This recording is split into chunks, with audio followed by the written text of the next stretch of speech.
to bring light and warmth to the home. Pope Francis here is a feather from a wild turkey. This is very important for our nation on the land. And here is the sweet grass. It smells very good, by the way. Yes, you can take it. You can take it with a feather.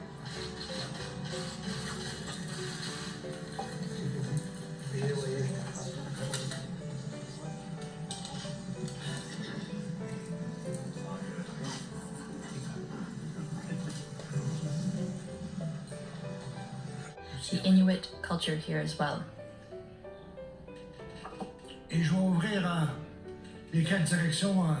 I'll open the 4 directions.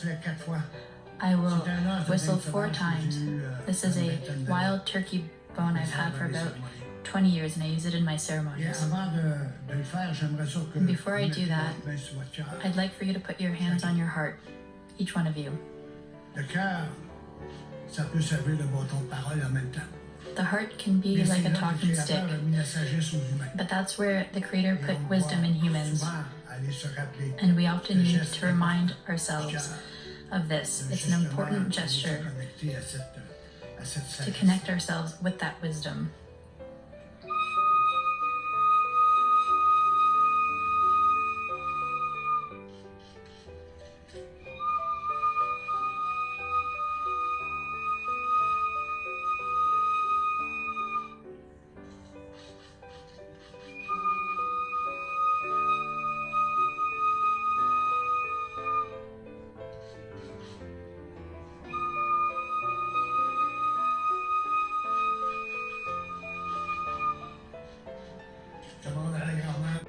Canadians, institutions, let us continue our work together with Indigenous peoples until we reach a better future for everyone.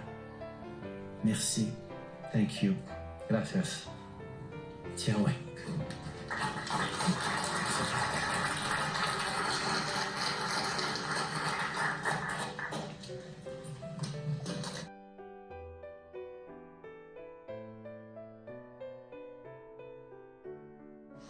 Inside the Citadel, he addressed a crowd of thousands through closed circuit TV, and some had walked for days just to get here. At this crucial moment for Indigenous people in Canada, emotions are running high and reactions cover a very wide range. Thomas Day shows us how the Pope was received here today and what some are hearing in his message. For the Pope, it's only a short drive from the airport to the heart of Quebec City. But with crowds gathering on the storied Plains of Abraham, many traveled for hours and waited generations, each coming with their own hope for what they would see and feel. It means so much to me to actually, I guess, feel the apology instead of just hearing it. Kenneth Gilpin was taken from his family on the Cree Nation of East Maine at age 8. Those who never returned home weigh on his mind here and always. To be loved, it's not there. You know, that was taken away from us. On a trip steeped in symbolism, the head of the Catholic Church was greeted by the first Indigenous Governor General, Mary Simon, drawing on her Inuit heritage to deliver this message. Who worked, waited and prayed for an apology on Indigenous lands in Canada. They never gave up. We must remember that it is because of their courage and resilience that we are here today. Francis again apologized to Indigenous peoples, carefully blaming the horrors of residential schools on governments and local Catholic institutions, not the church itself. Renuevo mi petición de perdón. I express my deep shame and sorrow, and together with the bishops of this country, I renew my request for forgiveness for the wrong done by so many Christians to the Indigenous peoples.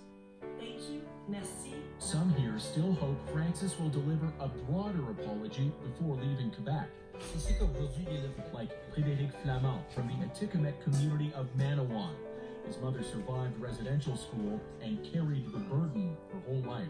I come here from my mother.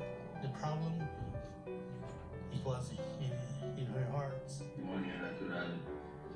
With his speech shown on giant screens, Francis acknowledged the Truth and Reconciliation Commission, which demanded not only he come to apologize, but that the Church and Ottawa renounce papal decrees that led to colonization. Neither the Pope nor the Prime Minister made any promise on that. Let us continue our work. Creator, bless us all.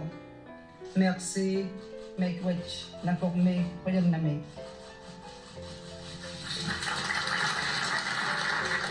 Well, that the journey for healing will come through the crowds, kiss babies, wave to people, bless people who he's able to, and give people a chance to see Pope Francis in person. Megan, it has been an exceptionally long day for you, but we appreciate your reporting throughout. Thank you very much. Traveling live with the Pope in Quebec City.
Quebec City on the Plains of Abraham.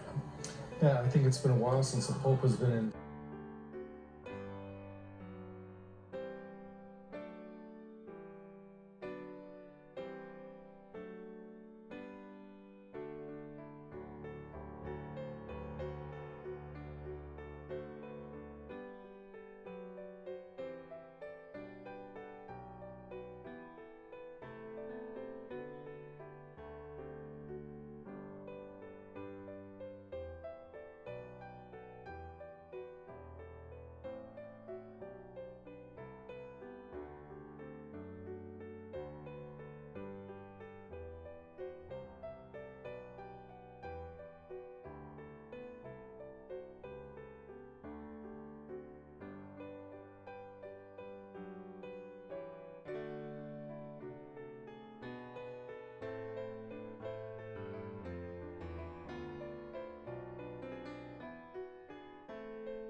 So I think that there's this contrast of this person who is special because of his office, and yet somebody who is still himself in spite of that office.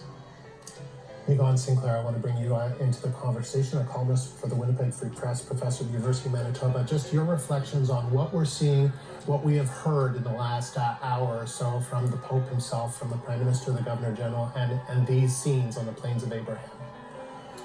You know, so much of this week, we in the media in particular, you know, those of us who have been covering the week, we think of this as kind of like all one visit, right?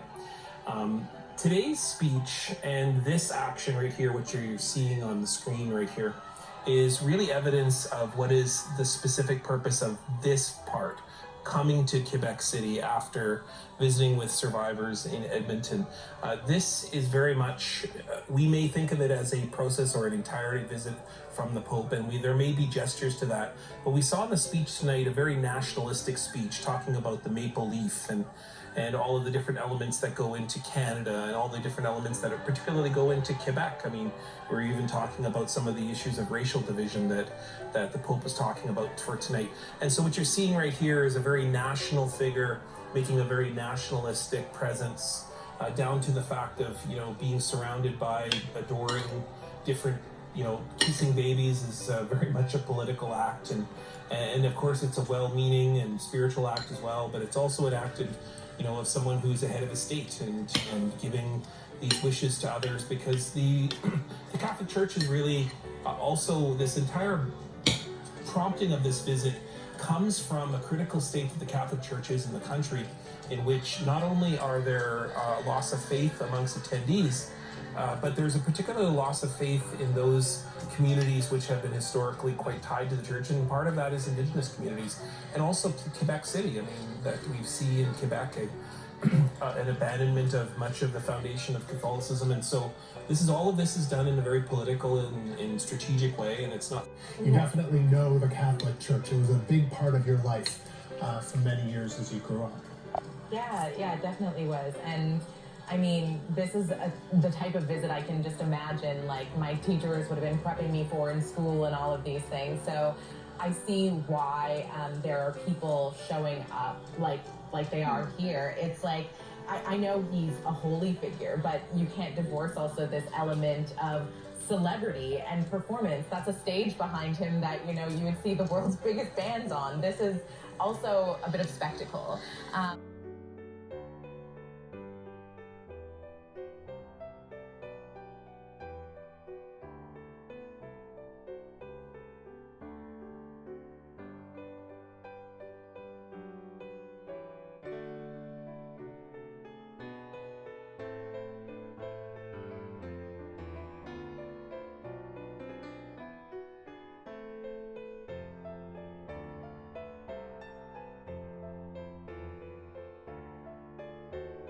Parents and grandparents and great-grandparents.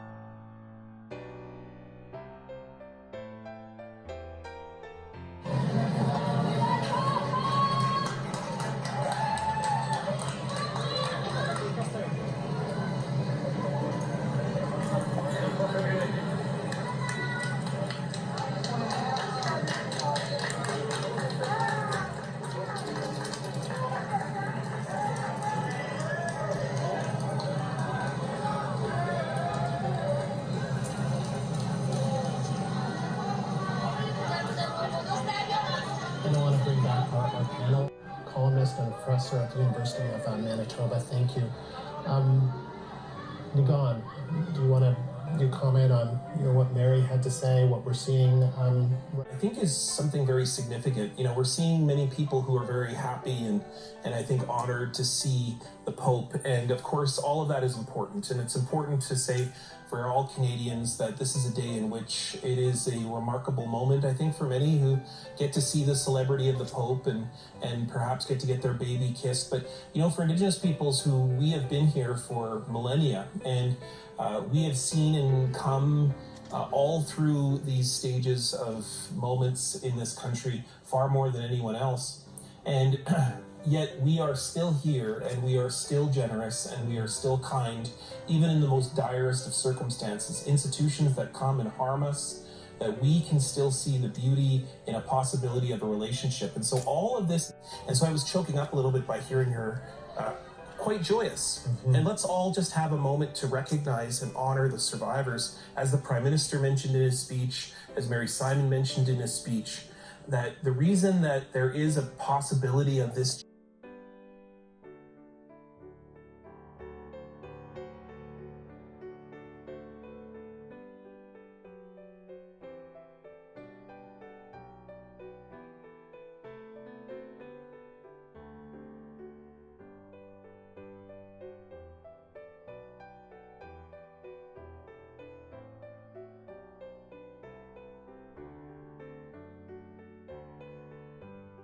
I think so much to me. Some tonight welcoming the Pope's apology, others saying his words ring hollow.